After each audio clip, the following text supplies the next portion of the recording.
Hello, my name's Jacob Cleaver and I am the Prop Meister. In today's video, I'll be showing you how I so far how I've made this, not finished yet, but dual disc. I'll be going into depth on how I did it because all of the files or the footage that I have so far of the dual disc, some of it doesn't really work. So I've only got about 8 minutes of footage that actually saved, which is the first 8 minutes, which is weird. But anyway, I'm going to play the first bit and then we come back and I'll show you in depth of what dual disc is or what I've got so far. First, do the actual dual disc, then part 2 will be either the card deck holder, which will be on the forearm, or the graveyard. Don't know whether to do the graveyard first or after this, or do the deck holder. But anyway, that'll be in part 2 and 3, the deck holder and the graveyard, and then in episode 4 will be the motorized parts and the sound. The sound and motor parts haven't arrived yet, so that's why they're last. First things first. Need the card out the way. Upcut piece of plastic. Move that over there. That's just an offcut. But here is the main thing. That's for the there. Right. First of all, the main part. Right, we're going to start off with those. I've already cut them out, so I'll tell you what the dimensions are in a second.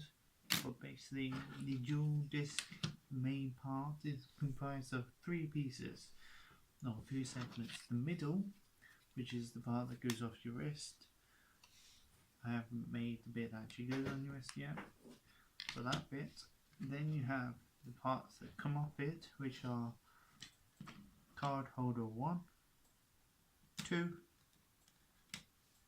and 3. And they'll be hinged using these tiny little hinges, so it'll go out folded onto there. Hence why it's a bit bigger, is because the hinges need to go on the top for this one, but on the bottom for this one. So when it folds, that goes in, that one goes up, then they go like that, and it's all compact. But that's not it. That's what we're going to focus on now. But in a bit, we have to focus on this side, which is angled. So when it'll be one will be fixed like that, and then the other will go whoop, over like that, and then underneath you have an extra one, which so you can go hide a card in there. Forgot what card you hide in there. Somebody will correct me or anything like that. But basically, there for later. But for now, let's do these. Right. First of all, this part is comprised of a square piece of plastic and a long offcut, well not offcut, but thinner piece. And it is, the thin piece is about 10.5 centimeters by about 3.5. Then the square on top is just shy of 9, or it should be 9, by 8. so it's as near enough as thick as a card, but smaller than one. I'll show you now. See, card that sticks out, but it's as thick as one. So that's how you know the dimensions. But cards don't need to be on this. This is only the center point that's going to hold the entire mechanism. But first of all, we have this one which goes off it, so it needs to be a bit longer than the other ones, as you can see, because it's going to hold the hinges on top, so it can hinge that way instead of the other ones hinging underneath, so the hinges can go on the bottom on this part. But this one is 9 and a bit by 9, so about let me see, 9.5 across by 9 down. These ones should be 9 by 9, 9 by 9, yes, 9 by 9, and then you got half a centimetre to give you that little edge. There you go. And as you can see, there is a bit of a gap. It's not on purpose to make it look cooler, but I'll show you my tiny little hinges. So if I can even get into them. Right, show you them. They are tiny.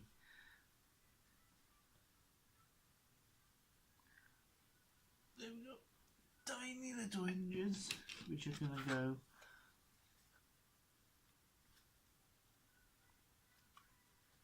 somehow on there,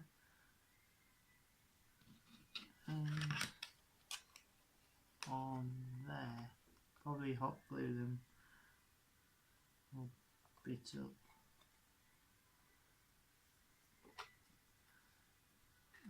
Like that.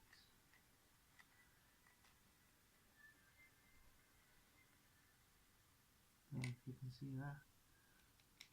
But that's how they're going to go on, and then they're going to hinge.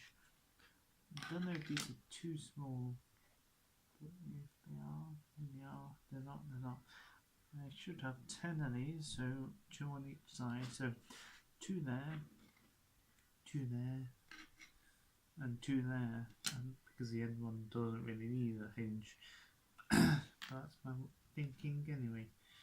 So put those aside, make sure I'm getting the right side. This is 9, and that's 9.5, so it's definitely that one. Got a few scratches on them.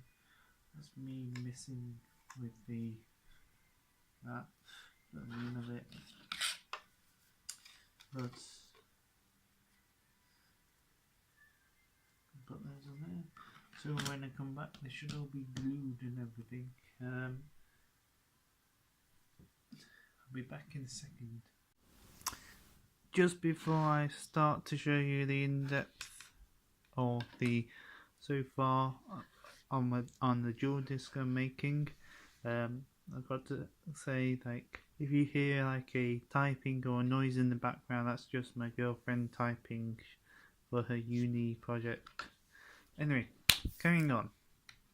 This is the dual disc so far.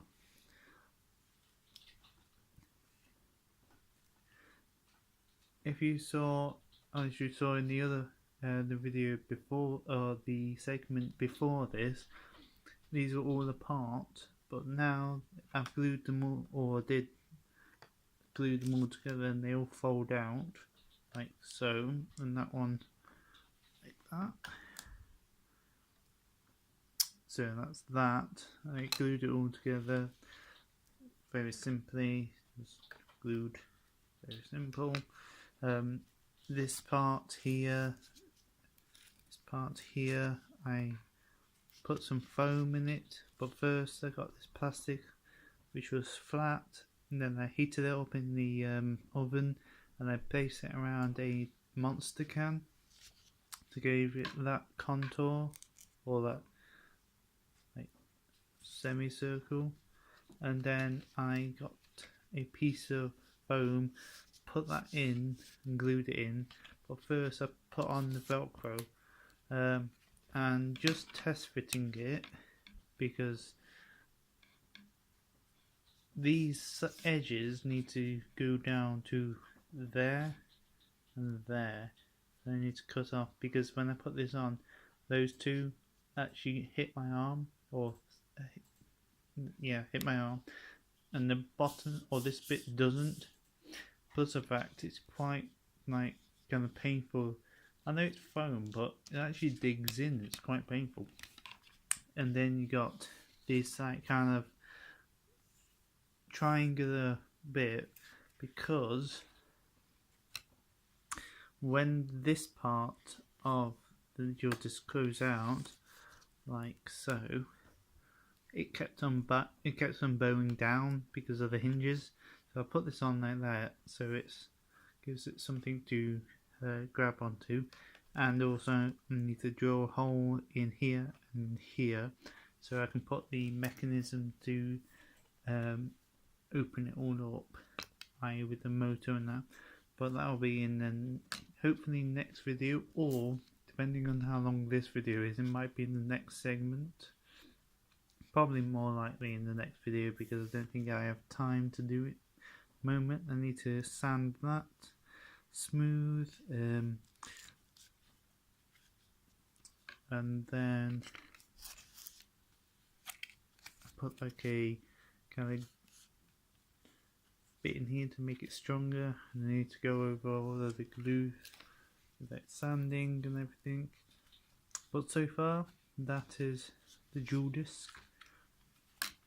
Oh, the custom jewel disc of my design, but it's got it's my design. I think it is.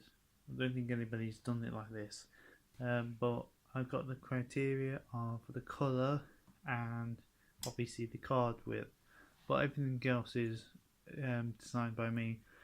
The painting I'll be doing last, obviously, and also I'm going to be doing other bits on the cosmetics.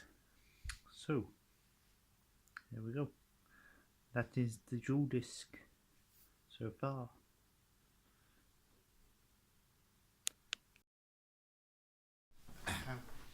Right, so yeah, this is the jewel disc so far.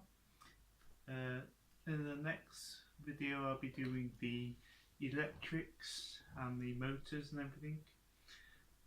Possibly, depending on if I can do it, then the graveyard and the card holder, and then I'll need to do the sounds and figure out how to get them to activate when it opens. But apart from that, this has been the jewel disc build, courtesy of me, Jacob Cleaver, aka Propmeister. If you like the video, give it a like, subscribe, ding dong that notification bell. Also, if you want to see more props and everything, check out my Facebook page and Instagram page. Links are in the description. As well, in those pages, Facebook and the Instagram pages, you can check out all my props I've made, and also message me if you want me to make you a custom prop, or you want me to make you a prop that you've seen in the videos or in on the pages. So yeah, just send me a message saying like, oh, I want you to make this for me. I'll make it for you and give you an estimated price, and then make it for you and then ship it off to you. So without further ado, I've been Jacob Cleaver, aka Propmeister. If you got to the end of this video, you are Meister.